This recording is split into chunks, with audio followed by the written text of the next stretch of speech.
Welcome to easy learning 700। ये MGT 101 financial accounting की short lecture series का 20th lecture है। इसका टाइटल है depreciation on purchase and disposal of fixed assets. जब कोई एसेट बन के तैयार नहीं हो और बैलेंस शीट की डेट आ जाए उसको बनाने की, तो ऐसी सिचुएशन में क्या होता है, जितनी भी इसके ऊपर कॉस्ट आई होती है वो तमाम के तमाम कॉस्ट जो है वो capital work in progress account के अंदर ट्रांसफ़र कर दी जाती है।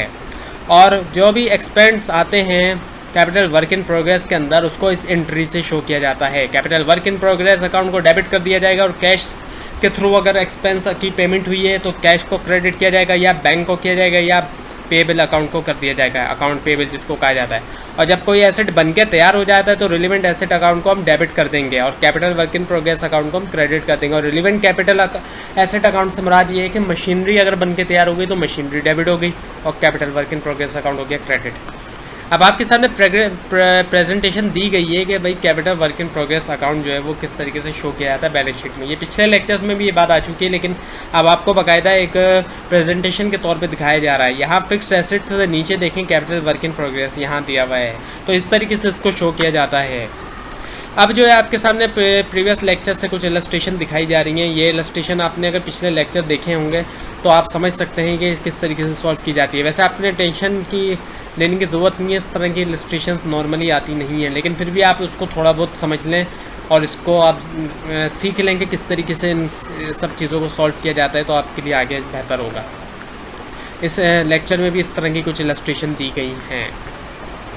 अच्छा, अब रिवैल्यूएशन के बारे में थोड़ा बहुत देखते हैं फिक्स्ड एसेट्स की। फिक्स्ड एसेट्स जो है वो ज़ाहिर बात है, कोई भी फिक्स्ड एसेट ख़रीदा जाता है तो वो लॉन्गर पीरियड के लिए ख़रीदा जाता है, कई सालों के लिए।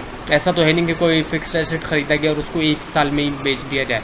कई सालों के लिए ख़रीदा जाता है, तो इसी वजह से उसकी जो वैल्यू होती है वो कम या ज़्यादा होती रहती है, क्योंकि महंगाई की वजह से भी असर पड़ता है।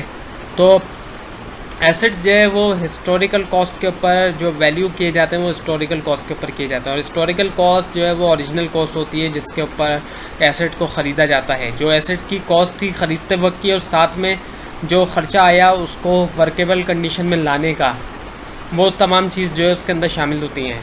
तो ये होता है कि कभी कभार जो मैनेजमेंट होती है बिज़नेस की वो ये करती है कि रिवैल्यू करती है एसेट को, ताकि उसको करंट मार्केट वैल्यू के हिसाब से प्रेजेंट कर सके, जो मार्केट के अंदर कीमत चल रही है उसके हिसाब से प्रेजेंट करने के लिए। जब एसेट रिवैल्यूड हो जाता है मार्केट वैल्यू के हिसाब से, तो उसकी वैल्यू जो है वो कॉन्स्टेंटली मॉनिटर की जाती है कि क्या क्या चेंजेस आ रहे हैं मार्केट वैल्यू के अंदर। अगर एसेट जो है वो रिवैल्यूड हो जाता है ओरिजिनल कॉस्ट से, तो एक्सेस अमाउंट जो होगा, जो ज़्यादा अमाउंट होगा, उसको प्रॉफिट के तौर पे किया जाएगा, ट्रीट किया जाएगा revaluation of fixed assets account में, और फिर उसको क्रेडिट कर दिया जाएगा रिवैल्यूएशन रिजर्व अकाउंट के अंदर। और अगर एसेट्स को रिवैल्यू किया जाता है लोअर कॉस्ट के ऊपर उसकी ओरिजिनल कॉस्ट से, तो फिर जो बैलेंस अमाउंट होगा वो लॉस कंसिडर किया जाएगा रिवैल्यूएशन ऑफ फिक्स्ड एसेट्स के ऊपर, और उसको शो किया जाएगा प्रॉफिट और लॉस अकाउंट में उस साल के अंदर जिस साल उसकी रिवैल्यूएशन की गई थी। तो ये था आज का लेसन नंबर 20। आपको कोई भी कन्फ्यूजन है, किसी भी तरह की कोई प्रॉब्लम है तो नीचे कमेंट ज़रूर कीजिए और इस पूरी सीरीज़ को देखने के लिए इस चैनल को सब्सक्राइब कीजिए। Thanks for watching.